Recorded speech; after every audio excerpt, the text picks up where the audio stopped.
Äiti! Oots kotona? Ossi!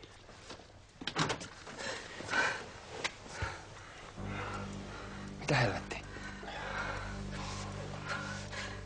Riku!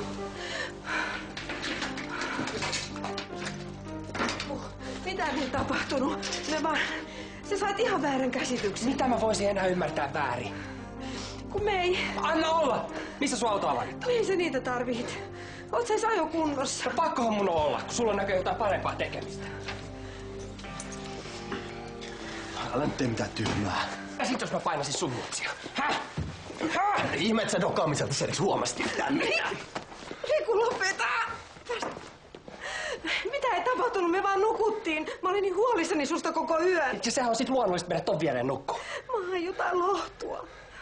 Mitä te siinä edes selitätte? Se kun jyskytätte vaan aivonne pihalle. Riku nyt. Pidä sitä turpas kiinni! Riku, otetaan nyt ihan rauhallisesti. Sä kuvotat mua. Hei. Turha silloin puhuu ennen kuin se rauhoittuu. Mut silloin auton avaimit. Jos on eilisen jälkeen humalassa, meidän on pakko pysäyttää se. Yrjö! Yrjö! Yrjö! Riku, odota! Yrjö, odota! Riku, pysähdy!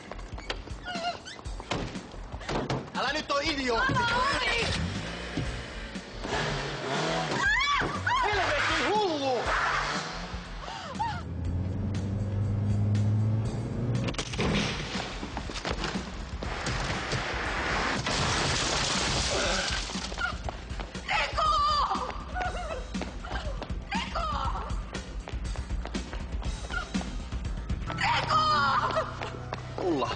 Ulla! Ossi Puolakka tässä ei. Pihlajakadulla on sattunut vakava onnettomuus. Jalankulkija jäänyt auton alle.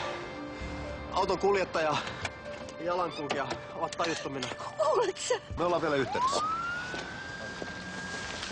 Mitä täällä on tapahtunut? Ossi. Riku ajoi autoa ja se yritti väistää. Mutta Ulla jäi alle. Mitä? Mitä äidille kävi? Mä en tiedä takuun varmasti. Se törmäys oli aika raju. Riku ja Ulla on molemmat tajuttomina.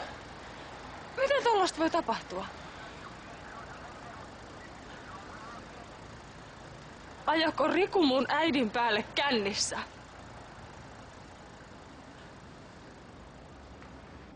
Riku on nukkunut jo pitkään. Se on ihan normaalia. Leikkaus oli vaativa ja hänen pitää nyt vain levätä. Se näyttää niin hauralta. Äiti! Mitä, Riku? Mun pää sattuu. Sattuuko kovasti? Voi rakas, ei ole mitään hätää. Lääkäri on tulossa. Sattuu. Mennään me käytävälle. Ei. Ei.